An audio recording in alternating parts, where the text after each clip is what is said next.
Hello students, स्वागत है आपका के प्लेटफॉर्म पे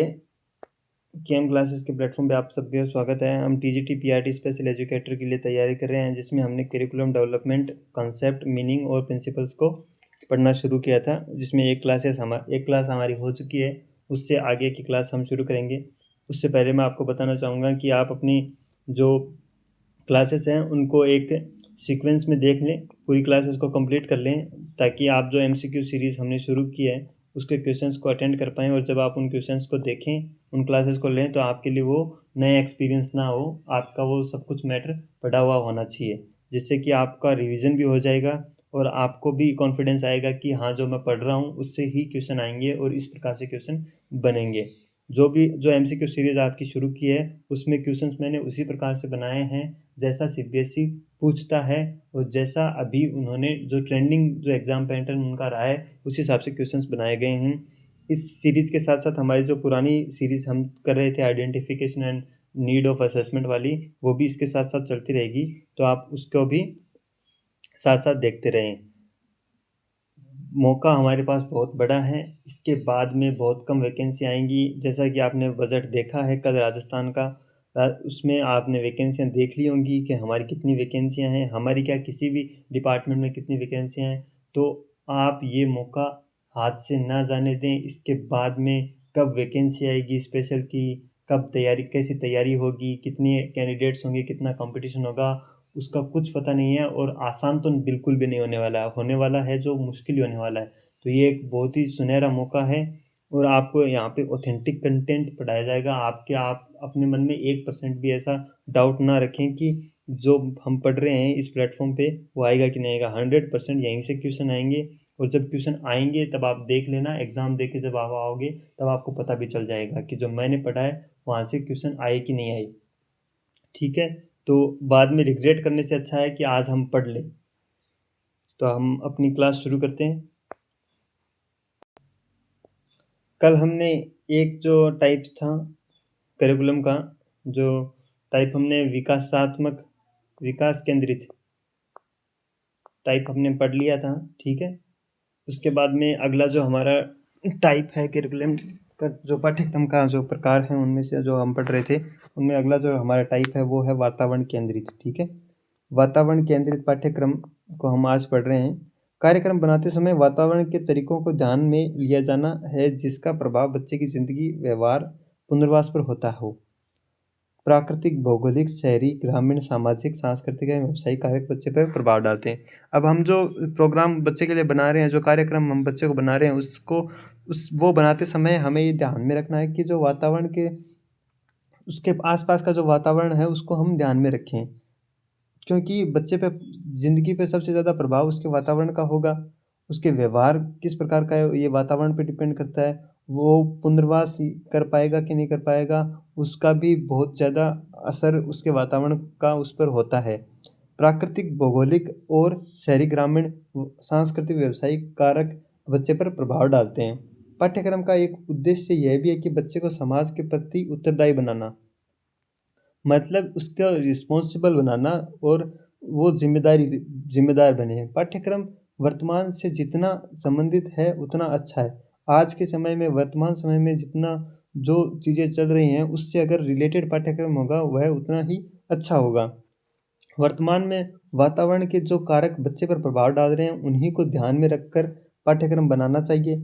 ऐसे सभी कारक जो व्यक्तिगत, सामाजिक और कक्षा की स्थिति तथा व्यावसायिक संभावना में पाए जाते हैं उन्हें ध्यान में रखकर पाठ्यक्रम बनाना चाहिए। अब पाठ्यक्रम बनाते समय हमें ये ध्यान रखना चाहिए कि उसके जो पर्सनल, जो उसका डेवलपमेंट है, एक व्यक्तिगत उसका जो डेवलपमेंट है उसके कारक भी उसमें सम्मिलित हों। समाज में वह किस प्रकार से व्यवहार करेगा, किससे समाज में भलाई हो सकती है या फिर समाज में विकास हो सकता है, सामाजिक विकास उसका हो सकता है, उन कारकों का भी हम ध्यान रखें। कक्षा की स्थिति ऐसी होनी चाहिए और व्यावसायिक संभावना में पाए जाते हैं, मतलब हमको उसको ऐसी चीज़ें सिखानी है जिससे वह अपना जो भी व्यवसाय आगे किसी भी कोई भी अगर कार्य करे तो उसमें काम में आती हो। जैसे कि हमारी जो कम्युनिकेशन स्किल्स हो गई, या फिर हमारी जो पर्सनैलिटी डेवलपमेंट हो गया, अगर वो हम कोई भी काम करें चाहे उसमें हमारी मदद करता है। उनको सबको ध्यान में रखकर ही पाठ्यक्रम का निर्माण करना चाहिए। अब जो मुख्य बिंदु हैं वातावरण केंद्रित पाठ्यक्रम के वो निम्न प्रकार हैं। आधार, इसका आधार वर्तमान अवस्थाएं व वातावरण होता है जो घर, कक्षा व समाज में बच्चों पर प्रभाव डालती है। जो हम जो बेस लेके चलते हैं, जो आधार हमारा होता है, वो उसकी वर्तमान अवस्थाएं होती हैं वातावरण केंद्रित पाठ्यक्रम की, ठीक है, जिनमें उसका घर, कक्षाएं, समाज में बच्चों पर किस प्रकार प्रभाव डालते हैं, उनसे संबंधित चीज़ों को ध्यान में रखकर ये हम पाठ्यक्रम का निर्माण करते हैं। उद्देश्य हमारा क्या होता है, बच्चे को इस प्रकार का प्रशिक्षण देना जिससे कि उसके वातावरण में सफलता मिलती रहे। मतलब वो जहाँ जिस वातावरण में रह रहा है उसके अनुरूप अगर हम उसको शिक्षा देंगे तो वो अपने वातावरण में सफलताएं प्राप्त करने में सक्षम हो जाएगा। उस वातावरण में वह अकेले रह सके, अगर उस वातावरण में वह अकेला भी रह सकता है क्योंकि हमने उसको उसके आसपास के वातावरण की जानकारी दे दी है, तो वह अपने आप ऐसे अडेप्ट कर लेगा, जो अपने वातावरण के अनुसार खुद को अडेप्ट ढाल लेगा या अडेप्ट कर लेगा। विषय वस्तु अधिगम के अनुभव व क्रियाकलाप का समावेश होना चाहिए जो घर, विद्यालय, समाज में संदर्भ में हो। अब जो उसका घर है, विद्यालय है उस और जो समाज है, हमें उसको उसके अनुरूप अनुभव देने चाहिए। उनको ऐसी एनवायरनमेंट क्रिएट करके, ऐसे वातावरण क्रिएट करके उसको उसके पास ऐसे एक्सपीरियंस हो जैसे कि जो एक्सपीरियंस हमने दिए हैं वैसे अगर उसके भविष्य में उसके सामने आते हैं तो वह अपना अच्छा व्यवहार दिखा सके। सीखने हेतु ऐसी विधियों का चयन करें जिससे बच्चे में आत्मविश्वास बढ़े और वह वातावरण के बदलावों का सामना कर सके। हमें उसको ऐसी स्थितियों में पहले से ही उसको प्रशिक्षण देना है ताकि अगर वैसी स्थितियाँ आगे वातावरण में उसके आती हैं तो वह उनका सामना कर सके। सामग्री, वास्तविक जीवन की परिस्थितियों, वास्तविक उपकरणों का प्रयोग होना चाहिए। उदाहरण रसोई में बर्तन आदि वस्तुएँ, खेतों में उपकरण में खेतों में। अगर हमें खेतों के उपकरण उसको दिखाने हैं तो हमें कोशिश करनी चाहिए कि हम उसको उसके आस-पास के वातावरण को खेत जैसा बनाएँ या फिर उसे एक्चुअल खेत जो वास्तविक खेत है वहाँ पे ले जाके ही सिखाएँ। ताकि अगर भविष्य में वो कभी खेत में जा रहा है तो उसको पता हो कि हाँ, मैंने उसके पास वो अनुभव पहले से होना चाहिए। और जैसे अगर रसोई का कोई काम हमको सिखाना है, जैसे हमारे रसोई में काम होते हैं जैसे बर्तन धोना, खाना बनाना, तो इस प्रकार के काम को हमें उसे रसोई में ले जाकर ही करवाना चाहिए। ताकि जब वह सीख, जैसे कि उसने सीख तो कहीं और लिया, क्लास में सीख लिया या बाहर सीख लिया, लेकिन जब वो रसोई में गया तो एकदम उसका वो कन्फ्यूज़ हो गया या फिर वो नहीं कर पा रहा। इससे अच्छा है कि हम उसको जो चीज़ सिखा रहे हैं वो उसके एक्चुअल वातावरण में ले जाकर ही सिखाएँ। अगला जो हमारा पाठ्यक्रम है वो है कार्य पर आधारित पाठ्यक्रम। कार्य पर आधारित पाठ्यक्रम कार्य पर आधारित पाठ्यक्रम बच्चे दैनिक जीवन के क्रियाकलापों में कार्यात्मक स्तर, फंक्शनल कॉम्पिटेंस को बढ़ाने के लिए कार्य पर केंद्रित पाठ्यक्रम होना चाहिए। दैनिक जीवन के क्रियाकलापों में स्वतंत्र रूप से कार्य करने में बच्चा आत्मनिर्भर हो सके। कार्य पर आधारित पाठ्यक्रम का मतलब है जो दैनिक जीवन की हमारी जो क्रियाएं होती हैं वो करने में वह बच्चा आत्मनिर्भर हो सके, उसको ज़्यादा हमें फोकस करना है। अब इसका आधार क्या रहेगा? आधार जो है वो है ऐसी सभी क्रियाओं पर आधारित जो कि बच्चे को दिन से रात तक विद्यालय व घर में करनी होती हैं। अब एक बच्चा जो स्वयं से खुद घर से विद्यालय आने तक और विद्यालय से घर में जाने के बाद जो भी क्रियाएँ करता है दिन रात के समय में, वो उन सभी क्रियाओं को हमने ध्यान रख कर ही पाठ्यक्रम का निर्माण करना चाहिए। उद्देश्य, इसका उद्देश्य ये है कि बच्चे के दैनिक जीवन में स्वतंत्र रूप से कार्य करना। अगर बच्चे को हम वो उसकी दैनिक क्रियाओं का प्रशिक्षण दे देंगे तो वह किसी दूसरे पे निर्भर नहीं रहेगा, वो अपने दैनिक जीवन की जो क्रियाएँ हैं वो खुद से स्वयं से कर पाएगा। अब हमें किस प्रकार की विषय वस्तु का प्रयोग करना है? वह सभी दैनिक जीवन के क्रियाकलापों जो बच्चा दिन भर करता है, कार्यक्रम के मुख्य विषय वस्तु होते हैं। बौद्धिक अक्षम बच्चों को जितना जल्दी प्रशिक्षण दे सकें उतना अच्छा है। उनकी बौद्धिक अक्षमता है वो विकराल रूप ले उससे पहले हम अगर उन्हें प्रशिक्षण दे दें उन चीज़ों का, उतना ही ज़्यादा अच्छा रहेगा। जैसे जो दैनिक जीवन की क्रियाएँ जैसे होती हैं जैसे हाथ धोना, मुँह धोना, खाना खाना, पानी पीना, कपड़े पहनना, कपड़े निकालना, जूते पहनना, इस प्रकार के जो उसके दैनिक जीवन के जो कार्य हैं उनके हमें उनको पहले से ही प्रशिक्षण दे देना चाहिए। विधि, शिक्षक को व्यवहारिक प्रशिक्षण तकनीक का चयन करें जो कि बच्चे के दैनिक जीवन की कार्यात्मक कुशलताओं को बढ़ावा दे। विधि जैसे कि हमें उन्हें किसी बोर्ड पे या बुक पे बतानी नहीं है कि आप ऐसा-ऐसा कर लेना, ऐसे-ऐसे करना चाहिए। नहीं, जो बौद्धिक अक्षम बच्चे होते हैं उन्हें वो कार्य हमें जितनी बार उनको हम करवाएँगे और जितनी बार उन्हें एक्सपीरियंस होगा उतनी अच्छे से कर पाएँगे। जैसे हमें किसी बच्चे को मुँह धोना है और ब्रश करना सिखाना है, तो हमें स्कूल में या फिर क्लास में उस बच्चे को दिन में 5 से 6 बार उससे मुँह धोने की और ब्रश करने की प्रैक्टिस करवानी होगी या उससे ब्रश करवाना होगा। तब जाके हम जितना अधिक वह अपनी क्षमताओं के अनुसार उसको ग्रहण कर पाएगा और वह उस कार्य को अपने दैनिक जीवन में भी कर पाएगा। सामग्री, वास्तविक चीज़ों का प्रयोग सिखाते समय करना चाहिए। जैसे ब्रशिंग सिखाते समय वास्तविक ब्रश का प्रयोग करना है। जो चीज़ हम सिखा रहे हैं उसमें जो रियल में जो जैसी चीज़ होती है उसी का ही प्रयोग करना है। चार्ट, चित्र या मॉडल का प्रयोग ज़्यादा न करें। मतलब उसको लिख के चार्ट का या फिर किसी मॉडल का प्रयोग ना करें। अगर ब्रश करना सिखाना है तो उसको ब्रश देना चाहिए। वास्तविक जो टूथपेस्ट होता है वो हमें उसे देना चाहिए। जो हाथ धोना सिखाना है तो जो साबुन जो असली साबुन होती है वही उसको प्रयोग में करने के लिए हमें देनी चाहिए।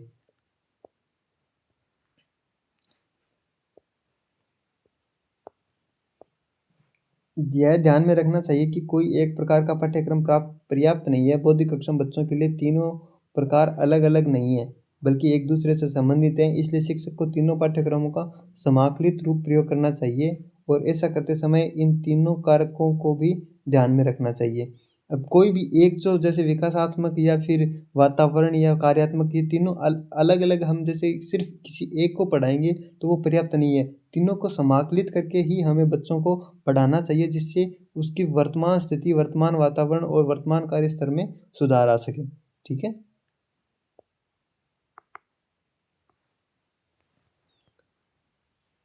वेरियस अप्रोचेस ऑफ करिकुलम अब जो हमारे जो सिलेबस में एक टॉपिक है approach, curriculum approach, approaches of curriculum development विभिन्न उपागम क्या होंगे? उसको पढ़ते हैं। पाठ्यक्रम विकास एक विज्ञान एवं कला है। ऐसे 5 कारक जो पाठ्यक्रम विकास में सहायता देते हैं, उन्हें किसी भी विशेष शिक्षक को ध्यान में रखना चाहिए। अब पाठ्यक्रम के जो उपागम हैं, पाठ्यक्रम क्या होता है? एक एक तरह से विकास एवं विज्ञान एवं कला है। पाठ्यक्रम विकास करना साइंस भी है और एक आर्ट कला भी है, ठीक है? उनमें 5 जो फैक्ट्स हैं, उनको हमें ध्यान में रखकर ही पाठ्यक्रम का विकास करना होता है। जो हम कोई भी स्पेशल जो टीचर है उसको ये चीज़ें ध्यान में रखनी चाहिए। मुख्य लक्ष्य, इसमें बच्चा कार्य व पूरा जीवन लक्ष्य हो सकते हैं। इसमें कोई छोटा लक्ष्य भी हो सकता है और बड़ा लक्ष्य भी हो सकता है, ठीक है? लक्ष्य के अनुसार उद्देश्य, हमारा जो ऑब्जेक्टिव होना चाहिए वो भी लक्ष्य के अनुसार ही होना चाहिए। लक्ष्य के अनुसार निर्देश देने की विधियाँ, अगर हम किसी बच्चे को जैसे किसी बच्चे को उम नहाना सिखाना है हमें, ठीक है? या फिर जैसे कपड़े पहनना सिखाना है, तो हमारी जो विधियाँ होंगी ना, वो भी लक्ष्य के अनुरूप होनी चाहिए। अब किसी को अगर एबीसी उसका नाम लिखना सिखाना है, तो विधियाँ हम पेन पेपर पे प्रयोग कर सकते हैं। लेकिन जैसे कि हमने कपड़े पहनना सिखाना है, तो विधियाँ उसको पेन या मॉडल के थ्रू बताएँगे, तो वो इतना जल्दी नहीं समझ पाएगा, ठीक है? तो इससे अच्छा ये होगा कि हम उसको किस प्रकार बताएँ, हम उसको वो प्रैक्टिकल करवाएँ उससे। प्रैक्टिकल उसे कपड़े पहनने के लिए दें, प्रैक्टिकल ही वह कपड़े पहन रहा है, बार-बार उसको पहना रहे हैं, अलग-अलग प्रकार के पहना रहे हैं, तब वह सीख सकता है। तो हमारी जो विधियाँ होनी चाहिए, वो हमारे लक्ष्य के हिसाब से होनी चाहिए। ऐसे कौन से अधिगम अनुभव विषय वस्तु जिन्हें सीखकर हम लक्ष्य प्राप्त कर सकते हैं? अब जो जैसे कि मैंने बताया उसको प्रैक्टिकली हमें वो कार्य करवाना होगा, जिससे वह सीख सके। ऐसी कौन-सी सामग्री है जो लक्ष्य प्राप्त करने में आवश्यक है? अब अगर हम उसको वास्तविक जो कपड़े होते हैं, जो वह रोज़ पहनता है, वो कपड़े उससे बार-बार पहना रहे हैं, उसे उसे बार-बार उसको बोल रहे हैं कि आप बार-बार इस प्रकार ट्राई करो, इस प्रकार आप पहनो, तो उसको मदद मिलेगी, ठीक है? लेकिन हम उसे सिर्फ़ बता रहे हैं कि आप घर पे जाके ऐसे कर लेना, ऐसे कर लेना, ऐसे कर लेना, तब वह नहीं सीख पाएगा। तो हमारे पास जो सामग्री है, हमारी जो पढ़ाने की जो सामग्री है, वो भी उस लक्ष्य के अनुरूप होनी चाहिए।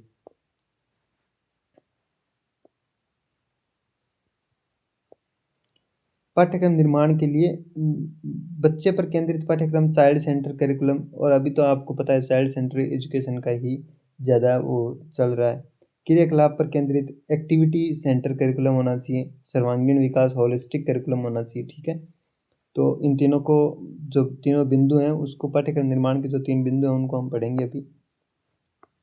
पहला जो बिंदु हमारा है वो है बच्चे पर केंद्रित पाठ्यक्रम। इसमें सीखने व सिखाने का केंद्र बिंदु बच्चा होता है।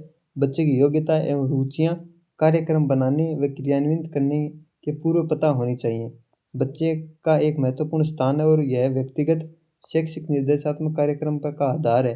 यह बौद्धिक अक्षम बच्चों के लिए उचित है।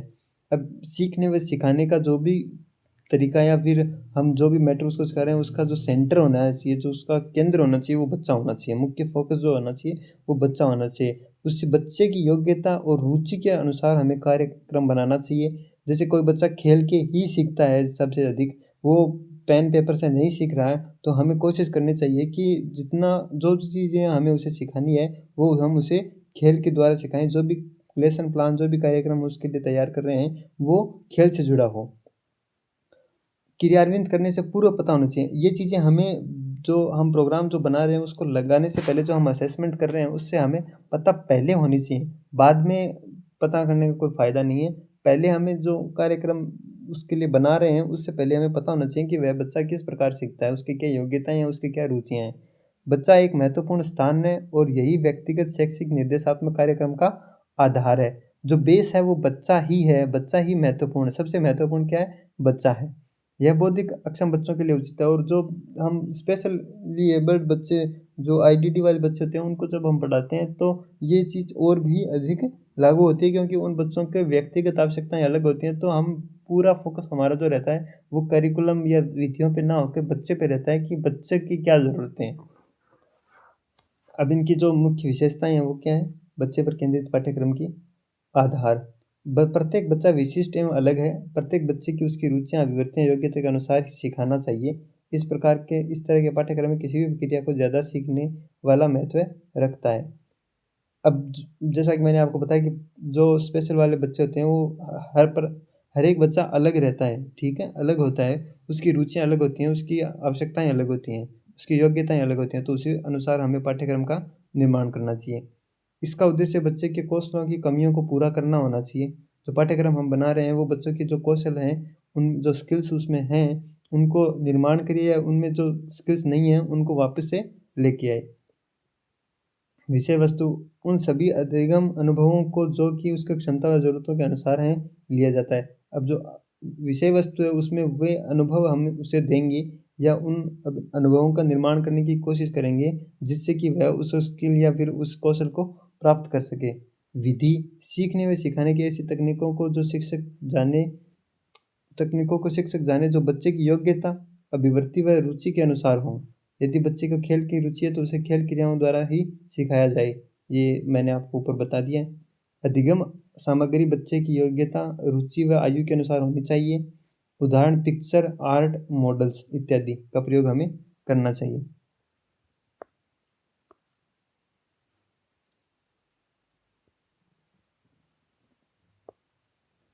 अ, योग्यता और आयु के अनुसार होना चाहिए। मतलब अगर छोटा बच्चा है तो उसे हम जैसे जो नंबर्स होते हैं, जो वर्ड होते हैं उसमें समझाने की कोशिश करेंगे तो वो नहीं समझेगा। अगर छोटा बच्चे को हम चित्र या मॉडल के जैसे समझाएँ तो वो ज़्यादा अच्छे तरीके से समझेगा। तो उसकी आयु के अनुसार हमें अधिगम सामग्री जो टीएलएम है उसका उपयोग करना चाहिए। क्रियाकलाप पर केंद्रित पाठ्यक्रम। इस योजना में किसी भी क्रिया का सीखने वाले व्यक्ति से ज़्यादा महत्व होता है। यह सब क्रियाएँ बच्चे के अनुरूप होती हैं तथा इन्हें बोलकर, दिखाकर, वास्तविक अनुभवों के द्वारा कक्षा में तथा कक्षा के बाहर सिखाया जाता है। बार-बार अभ्यास के द्वारा कौशल को बनाए रखना चाहिए और उनका सामान्यीकरण किया जाना चाहिए। अब जो क्रियाकलाप आधारित जो पाठ्यक्रम होता है उसमें क्रियाकलाप केंद्रित होता है। जैसे कि कोई भी योजना हम बच्चे के लिए जो बना रहे हैं वो बच्चे के अनुरूप होने चाहिए। उन्हें बोलकर, दिखाकर या फिर उनसे जो वा उनके उनको वास्तविक अनुभव देकर, अगर हम किसी मंदिर के बारे में उन्हें बता रहे हैं तो कोशिश हमारी यही रहनी चाहिए कि हम उनको मंदिर में ले जाएँ और मंदिर में जो-जो क्रियाएँ होती हैं वो उनसे करवाएँ। या फिर किसी हम ग्राउंड खेल के बारे में उनको बता रहे हैं तो हमें कोशिश करनी चाहिए कि हमें उन्हें बोलकर, दिखाकर तो बताएँ ही बताएँ, उसके साथ उन्हें वो अनुभव भी दें, उनसे वो काम करवाएँ जिससे कि वो उस चीज़ को जी सकें और सीख सकें। बार-बार अभ्यास के द्वारा कौशल को बनाए रखना चाहिए व सामान्यीकरण किया जाना चाहिए। अब अगर हम उसको उनको क्लास में कोई चीज़ सिखा रहे हैं, तो सामान्यीकरण का मतलब ये हो गया कि जब हम सिखा रहे हैं एक पर्टिकुलर जगह पे, तब तो वह बच्चा वह क्रिया कर रहा है। लेकिन वही क्रियाएँ वह अलग वातावरण में, अलग टाइम पे, अलग लोगों के बीच में भी उसी क्षमता के साथ कर पा रहा है जो हमने उसको सिखाई है, तो वह सामान्यीकरण हो जाता है। मतलब अब वो चीज़ उसके लिए नॉर्मल हो गई है। उसे किसी पर्टिकुलर टीचर या इंस्ट्रक्शन की ज़रूरत नहीं है उस चीज़ को। मुख्य विशेषताएँ क्या रहेंगी इनकी? यहाँ क्रिया व कौशल ज़्यादा महत्वपूर्ण है। लगातार अभ्यास, पुनर्बलन देकर इन कौशलों का विकास किया जा सकता है। अब इसमें जो हम एक्टिविटी कर रहे हैं या फिर जो स्किल उसमें डेवलप कर रहे हैं वो ज़्यादा इम्पोर्टेंट है, ठीक है? उसका बार-बार अभ्यास करवाना चाहिए, उसके लिए बच्चे को बार-बार मोटिवेट करने के लिए उनको पुनर्बलन या फिर उसको कुछ उपहार देना चाहिए, जिससे कि वह उस क्रिया को करने के लिए तत्पर हो सकें।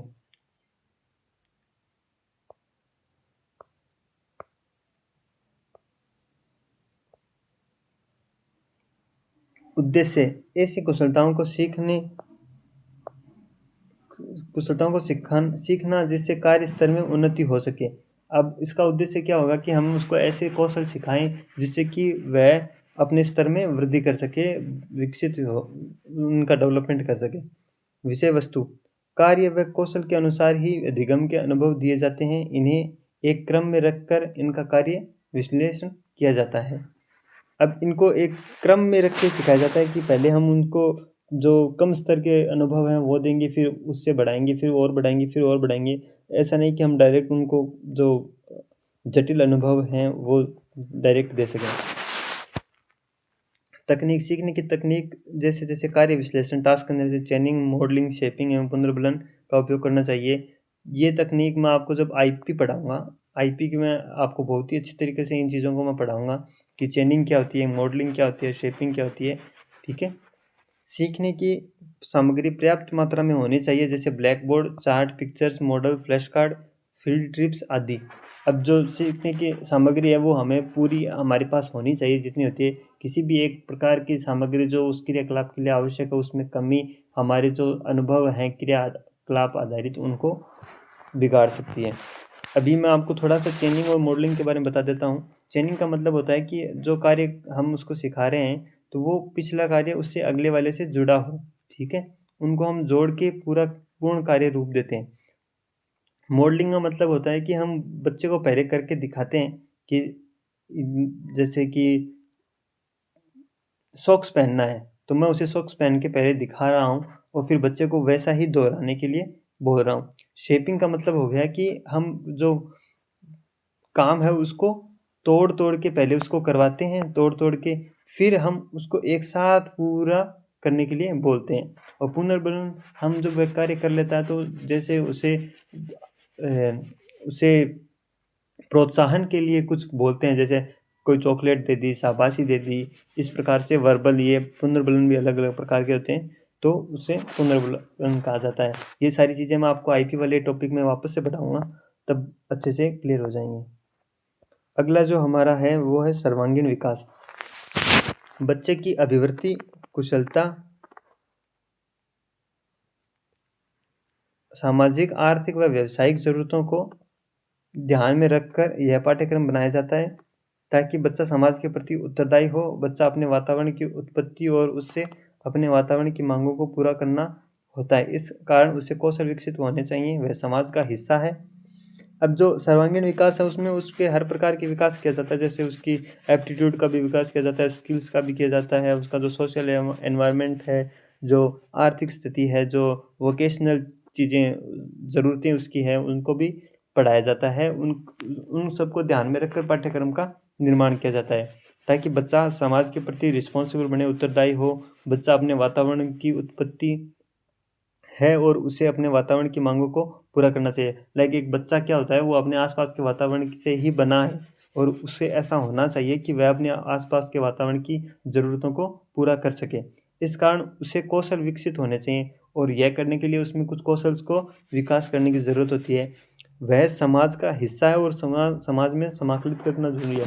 एक बच्चा होता है वह समाज का हिस्सा है और अगर उसे समाज में नहीं ढलना है, नहीं वो अगर समाज में नहीं ढलेगा या समाज के अंदर समाहित नहीं होगा तो वो उसके लिए समस्या का विषय है।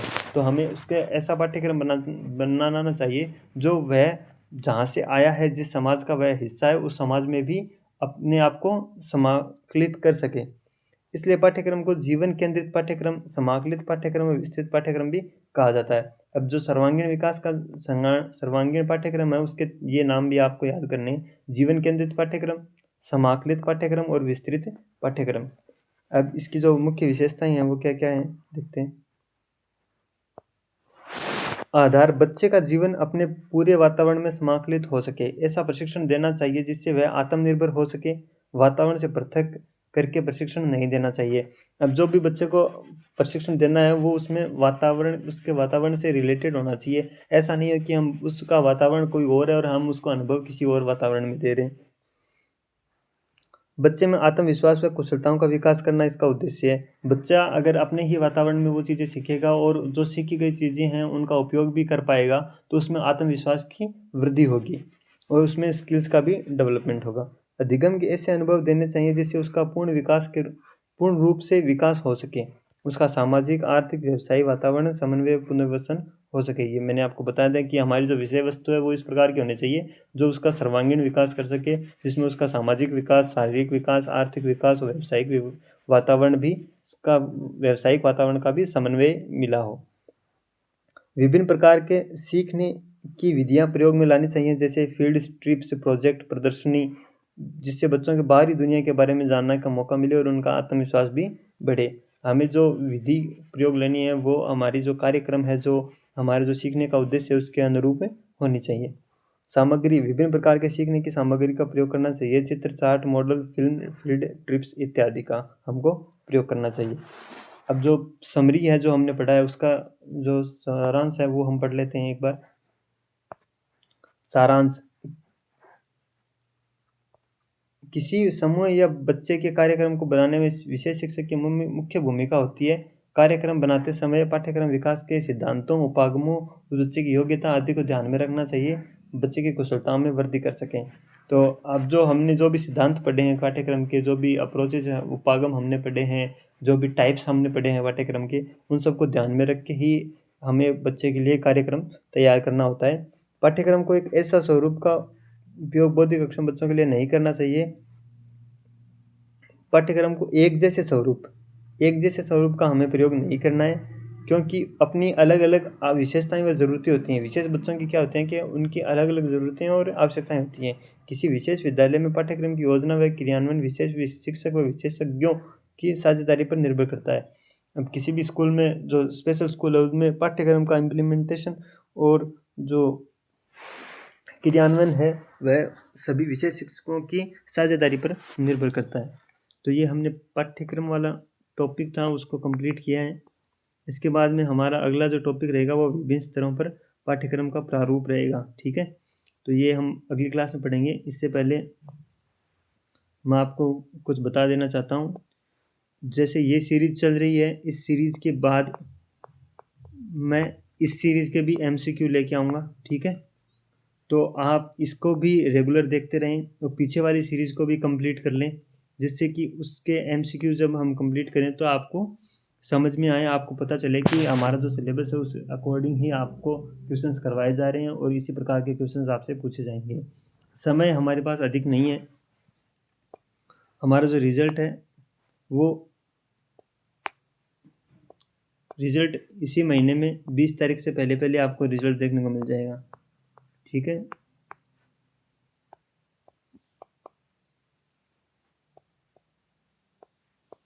इस महीने में 20 तारीख से पहले पहले हमको रिज़ल्ट देखने को मिल जाएगा। और जो TGT वाले बच्चे हैं वो भी ध्यान दें। जो TGT वाले बच्चे जो हैं वो लगभग सभी पास हो जाएंगे, क्योंकि अभी EMRS में जब उनको कैंडिडेट नहीं मिले थे तो कट ऑफ है वो नेगेटिव गई थी। ठीक है, तो किसी के 10 भी नंबर आ रहे हैं, 10 क्वेश्चन भी सही हैं, 5 क्वेश्चन भी सही हैं, तो वो भी ये समझ के चलें कि उसका सिलेक्शन हो जाएगा टायर 1 में, टायर 2 के लिए। तो वो आज ही पढ़ना शुरू कर दें, बाद में सिर्फ रिग्रेट रहता है। ठीक है, धन्यवाद।